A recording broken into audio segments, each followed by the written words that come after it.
the sweet lady is on the set this morning. How are you? I love the way you dress. Very simple but very chic. Kind of some. I am okay, and I like the fact that you're getting used to the fact that I'm a very simple person. Yeah. You didn't used to like it. Tell them you didn't used to like it. Oh, that's for you. Roland wanted all the Brazilian hair, the Peruvian. yeah, the Pelu. like the. Which paper do you have? You know, you don't want me to tell them. Okay, let's do the Daily Graphic newspaper front page. Indum Nana Konedu give EC 24-hour ultimatum. President inaugurates cargo center at KIA. Mixed reactions greet EC's decision to disqualify 12 aspirants. And we see a lot of lawyers coming up. We've got quite a number of them on the front page of the Daily Graphic newspaper. Back page, 7,000 born holding hats. And Black Stars hold Bafana. That was in the friendly played in South Africa. But this issue about 7,000 born with hole in heart story says that an average of 7,000 children are born with hole in heart condition in the country every year, and that's according to the director of the National Cardiothoracic Center at the Kolebu Teaching Hospital, Dr. Lawrence Srebo. According to him, the condition caused by defects in the development of a baby affects 1 out of every 100 live births in the country, and about half of this number die before their first birthday. Wow. Well, you can grab the paper and read the rest of the story. There's actually a picture, and it says Economic and Commercial Council's Office, Embassy of the People's Republic of China, donating some items to Dr. Lawrence Ajimain Srebo, who's the director of the Cardiothoracic Center. So there was a donation that was made, and these issues came out. So you can read more in the Daily Graphic newspaper, Roland. Well, we have the front page of the Ghanaian Times. It says parties threaten action, but EC dares them. We also have bodyguards of the disqualified withdrawn, and doctor drowns in River Ukwe. Or somebody told me on social media yesterday. I think he was teasing the disqualified. He said those who were disqualified, they only flattered to deceive the Ghanaian electorate, but it's more serious than that, because many of them had spent a lot of resources to make sure that they got their campaigns underway. So I guess that's why it's important they get to have some kind of discussions with the Electoral Commission. Back page is on sport. The Times Sport says Stars lack an inspirer on the field, and Ghana, South Africa share spoils. Up there we have, down there we have from Grant.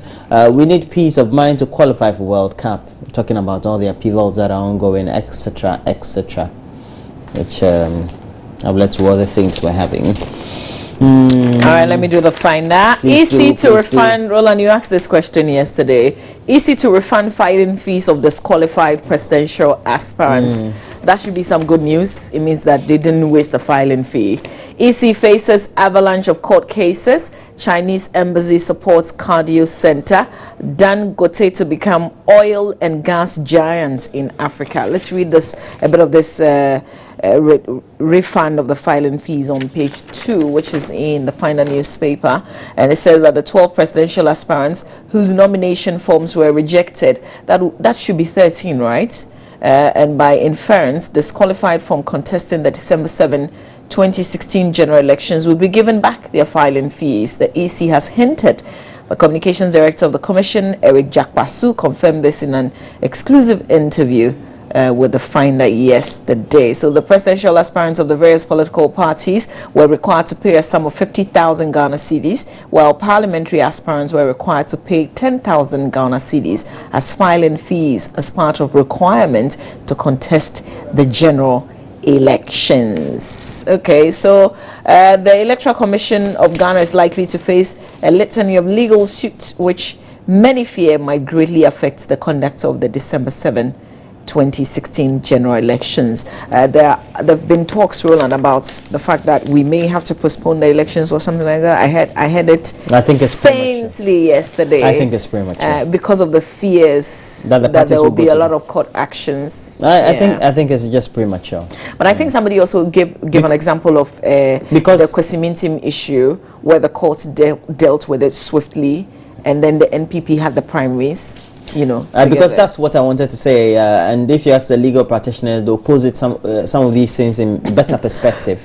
The courts also live with us, and the judges also live with us. They know what's going on. They know what is at stake, and some of those important things take precedence over whatever when it comes to some important. Look, they can set up special courts to deal with the election-related issues. All fingers are not equal. All fingers are not equal. Some matters are more important. Okay. Fingers are not equal. Definitely. But there was a prophecy, apparently. Somebody made a prophecy that we will not have the elections on December 7th, that it will be in 2017. It's a lie. Apparently. So we'll wait to see. Wrong prophecy. Meanwhile, we're still counting down to December 7th. Where you got that prophecy from? Wrong one. So come on. Can I do this? Yes, you can. Front page of the Daily Guide has the front page story. EC boss under fire. Konedo Indum ran to court. Mahama Nana battle for Accra.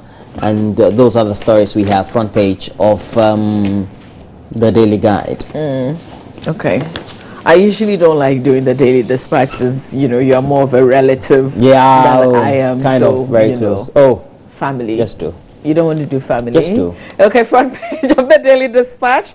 Disqualification. NPP MPs praise EC. The 13 have themselves to blame. Yeah, you can say that you're not in their shoes. Okay, so story essentially continues on the back page of the Daily Dispatch newspaper.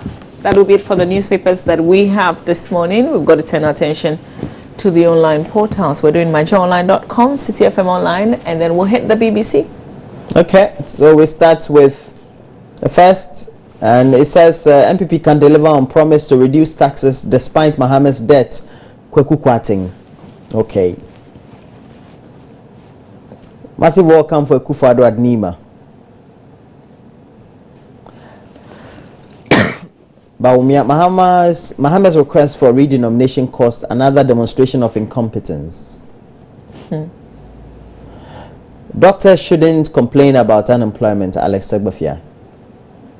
And Joy FM Enterprise Life Commission read 100 library projects in WA. No win in 4 as Black Stars draw with South Africa. But we scored first though. Doesn't matter. We couldn't just maintain. Last time I'm sure match at MPP would have abolished trainee allowance in 2009 because I guess the NDC has been circulating some documents indicating that there was a discussion ongoing in the Kufuor administration back in 2009. 8. And to be effected in 2000. Yeah. Oh, okay. You are free to go to court. EC boss tells bruised. I love this word, bruised. Whipra. One more whipran. But well, we know that the NDP has given a 24-hour ultimatum, which ends close of day today. Yes, NDP. I hear their lawyers wrote to their lawyers have written to the Electoral Commission. Yeah, but I have a feeling the Electoral Commission will not respond to that. If you think you have a case, head to court. We will deal with the matters in court. Do you think they have a case? I don't know. Okay, we all don't know. I don't know. Yeah. There was this. Was it an argument? Everybody having their say on whether or not, for instance, if you've doubled registered and you're endorsing my form or you're subscribing or whatever term we use, I may not know. Do you get it? Yeah. Because some people have been disqualified based on some of these things. But my point was that it is my duty, because this is the highest office of the land. It's my duty to ensure that you are a proper person in terms of you've got all your. So what stops me from taking Roland's name ahead to the Electoral Commission to find out if this person is a properly registered person? Because then they would have told you that. So the argument is that they almost lied on the candidates or the political parties to make sure they undertook due diligence. Yes. Sure. Perfect. I agree. Because the Electoral Commission can't do your work for you. I agree. You are supposed to be able to vouch for the people who endorse your documents. So it means that even the people who endorse, they have integrity issues. Yeah. And you didn't care to check? Yes. So that's just my thoughts. And you want to be president. See? No, I think it's logic sometimes. Yeah. But there's also the legal arguments that for somebody to be termed as having registered twice, I mean, you must have been prosecuted. You know, there's this, I don't know how. You know, the but Electoral I'm sure Commission that- has been going through and taking out names of those who... But they have not been prosecuting those names. Yes. So somebody's argument also, how then do you term such persons To have as having done registered something twice. illegal? Why didn't you deal with them legally? Well, we'll wait to see. The person's name could be in the register. Could have been deleted in the register, but has an ID card, so he will assume that he registered normally. But we also had responsibilities as citizens to check with the list that the Electoral Commission set aside, the list of deleted persons from I'm the sure- register, or people who had doubled registered. No, then I think the party should have had that responsibility onto themselves. Yeah. Yes. Okay, so let's look at City FM. Okay, we don't have City FM. We're taking a break. We'll be right back. Well, we do have City FM. Yes, we do. The first story here, MPs demand speedy review of salaries. Yeah. Okay, somebody said that this is the only thing that the MPs, you will not hear anybody disagreeing in Parliament over this. NPP's Calipo manifesto empty. That's according to the Volta NDC. Mahama's redenomination, their proof of incompetence, according to Baumia. Yesterday on the campaign, the president is also campaigning very much in the Greater Accra region. I think it was around Kaneshi, Fadama, thereabouts yesterday. One of the things he said was for the NPP to tell us how much, since Dr. Baumia was at the Bank of Ghana then as a deputy governor, they should tell us how much they spent in this particular exercise. Looks like we've got a very swift response coming from Dr. Baumia, who says Mahama's redenomination their proof of incompetence. Also, will face disqualified aspirants in court. EC definitely ready to do the legal battle. There was a press conference yesterday setting the record straight by the NDC. Desperate NPP only deceiving Ghanaians. The story coming out of the Fifi Kwete essentially did a lot of the speaking yesterday. Okay. So incompetent General Secretary caused PNC's disqualification, according to Emmanuel Wilson, and couldn't petitions EC over disqualification threatens suits. That will be it. We go the to the sign. BBC page, the Africa page of the BBC, I should say. So the Democratic Republic of Congo is at extreme risk of descending into widespread violence, the UN Security Council has warned. DR Congo. Oh, Africa.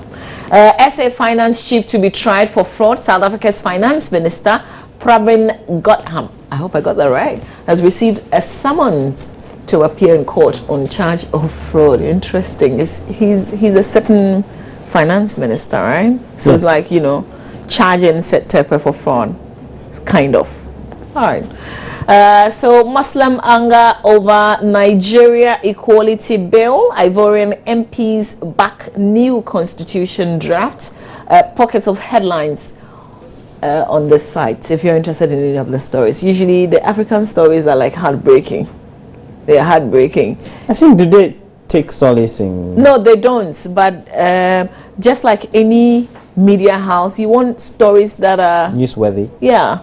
Stories that people would want to read. So why don't they, for example, put that maybe they've made strides somewhere else in a country? That would be boring. Who wants to read that? I see. I Like don't think maybe, it'll be boring like at all. if they have a story that Ghana is a very stable country, yeah, like that's normal. News should be a bit abnormal. Yeah, I remember one of the elections. One of the elections back in the day I was covering. Then I had a friend who came from one of these international media houses. He came and said, the election, Ghana is too peaceful.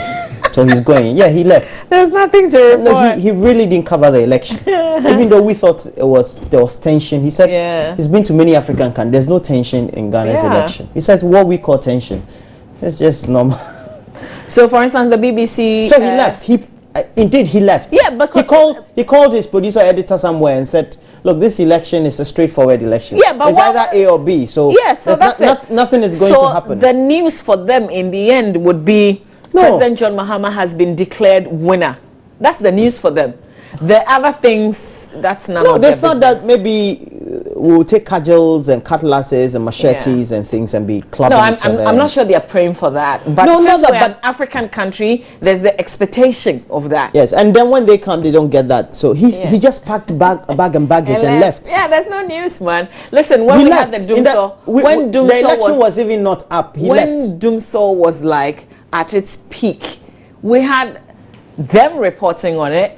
We've had relative stability in terms of power distribution. Who's reporting? When the EC recently, very recent, announced the disqualification of the 13, it was on BBC like hot cake. Yeah, that's like unusual. So yeah, they like the unusual stuff. You would love that too. No, I love the good news too. I'm a romantic person. Oh, you are? Who says you are? I like Who says you are? We're taking a break. When we come back, we're going to have George Addo Jr. We'll have sports. Okay, we'll have sport here on the show. One of the highlights, I'm sure, will be the fact that we went to Cape Town and then we drew 1-0. It was a friendly, by the way. So, but considering we're coming out of a very proper competition, a qualifier, and we drew, this is no news. We're taking a break. We'll ride back.